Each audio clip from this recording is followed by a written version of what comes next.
Hello everyone, welcome back to my channel. इस video में हम करेंगे क्लास 11 की पॉलिटिकल साइंस का chapter number 4 social justice. Social justice जो हमारा चैप्टर है वो ऑलमोस्ट कंप्लीट होने वाला है। आज का हमारा जो टॉपिक है वो है John Rawls theory of justice, यानी कि इसमें हम एक थिंकर के बारे में पढ़ेंगे। काफ़ी फेमस थिंकर है जॉन रोल्स, उनकी थ्योरी के बारे में हम इसमें पढ़ने वाले हैं। ठीक है, उनके क्या व्यूज़ थे इस वीडियो में हम स्टडी करेंगे। और जल्दी से ये जो वीडियो है इसको लाइक कर दीजिए, साथ ही चैनल को सब्सक्राइब भी कर दीजिए और इसको शेयर भी कर दीजिए इस वीडियो को, ताकि ऐसी वीडियोस आपके लिए आती रहे। अब हम अपना टॉपिक स्टार्ट करते हैं, John Rawls theory of justice.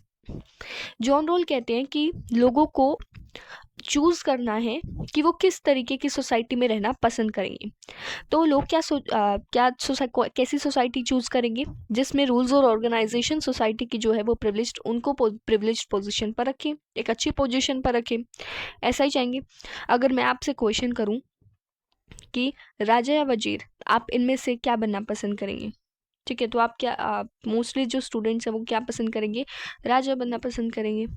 ठीक है, we cannot expect everyone to put aside their personal interest and think of the good of society, especially if they believe that their decision is going to have an impact on the kind of life and opportunities their children will have in the future.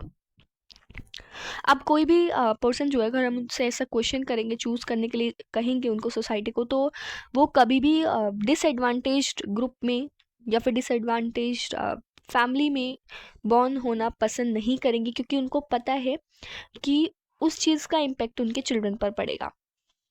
ठीक है, जैसी life और opportunities वो जो है कैसी चाहेंगे, जिनमें उनको फैसिलिटीज़ मिले।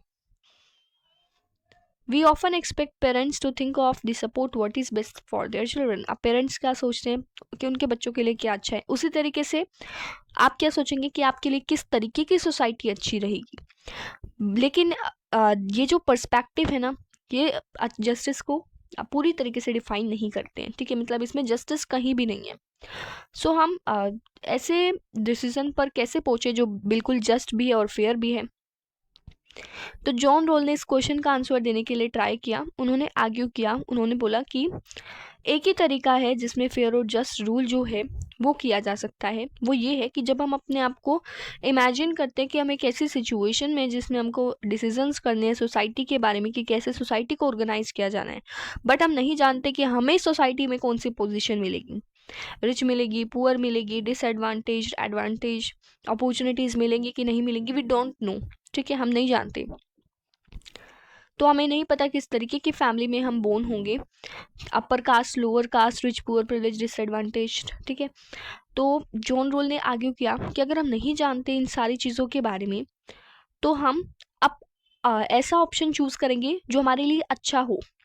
ठीक है, we will be likely to support the decision about rules and organization of the future society which would be fair for all the members। हम एक ऐसी सोसाइटी क्रिएट करना चाहेंगे, ऐसी ऑर्गेनाइजेशन बनाएंगे जिसमें जो भी रूल्स हैं, जो भी पॉलिसीज हैं, वो सबको सबके लिए हेल्पफुल हो, सभी मेंबर्स को फेयर और जस्ट डिस्ट्रीब्यूशन मिले।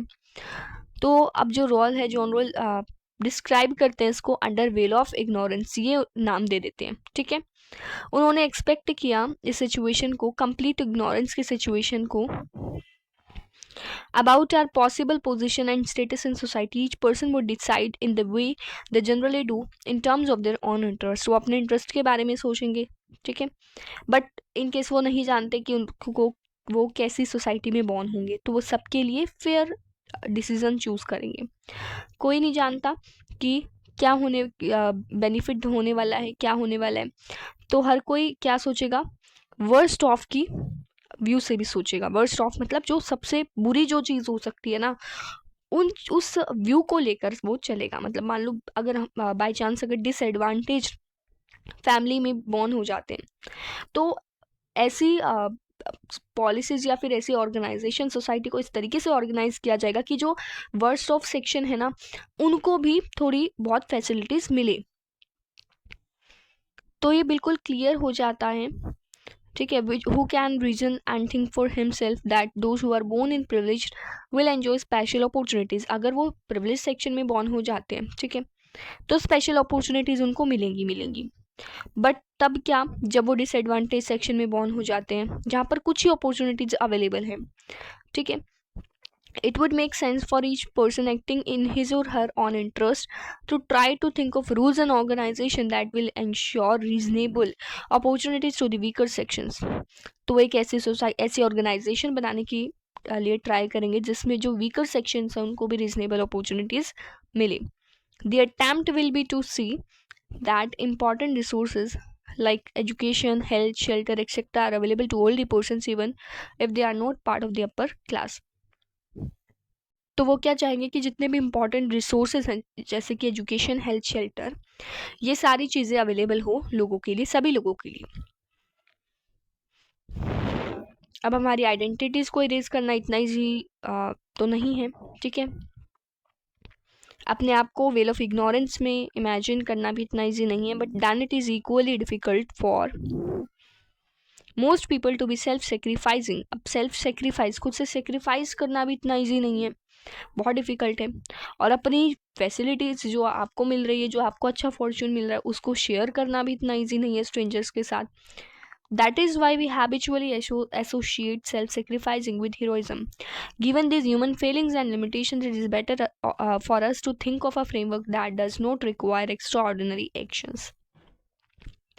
ये जो ह्यूमन लिमिटेशंस हैं इनको देखते हुए ये अच्छा होगा ऐसा सोचना, ऐसा फ्रेमवर्क सोचना जिसमें एक्स्ट्राऑर्डिनरी एक्शंस की रिक्वायरमेंट ना हो. अब वेल ऑफ इग्नोरेंस की जो अच्छाई है वो क्या है, मेरिट क्या है, कि इसमें जो लोग हैं वो रैशनल तरीके से सोचते हैं.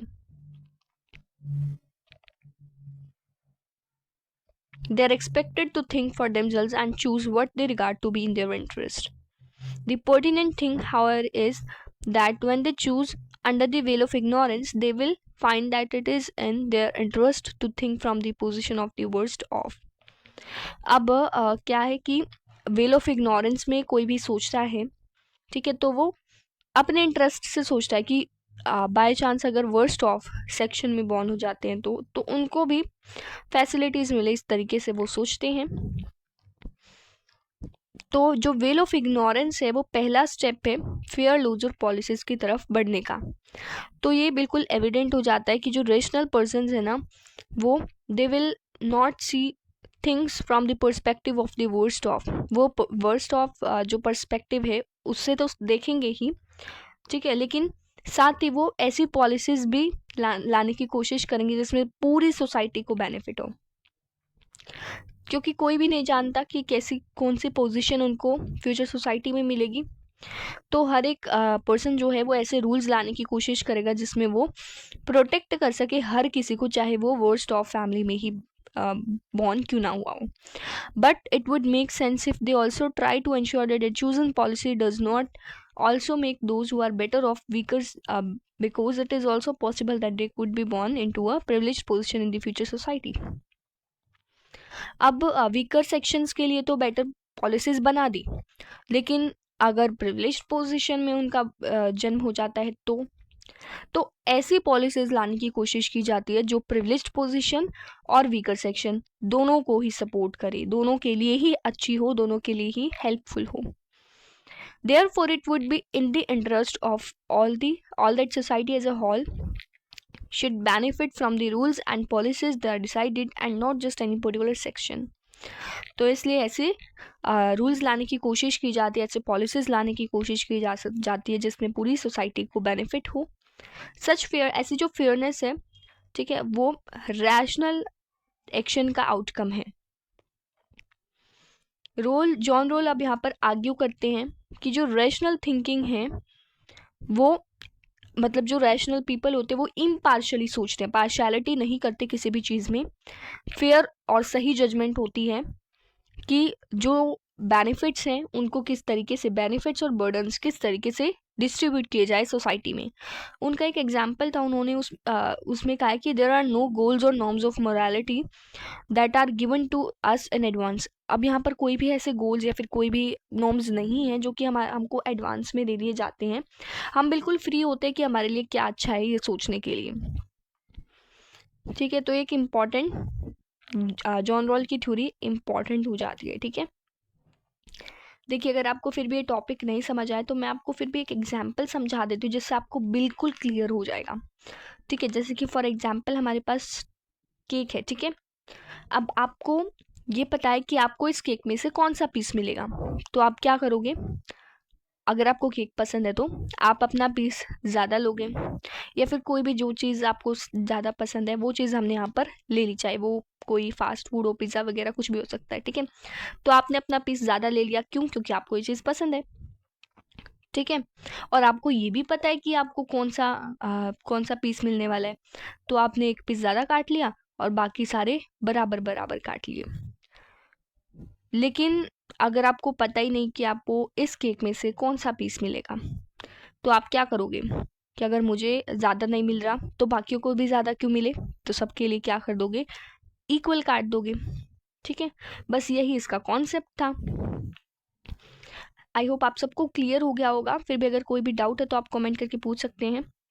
ठीक है, और नेक्स्ट वीडियो में हम नेक्स्ट टॉपिक करेंगे, जो कि हमारा कौन सा क्या टॉपिक है नेक्स्ट?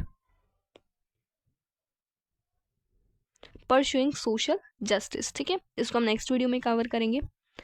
और प्लीज़ इस वीडियो को लाइक ज़रूर कर दीजिएगा, साथ ही इस वीडियो को शेयर भी ज़रूर करना। और अगर आपको किसी भी टाइप के वीडियोस चाहिए हो तो आप कमेंट करके ज़रूर बताना, नए नए आइडियाज़ देते रहना। ठीक है, मिलते हैं अपनी नेक्स्ट वीडियो में। Thank you.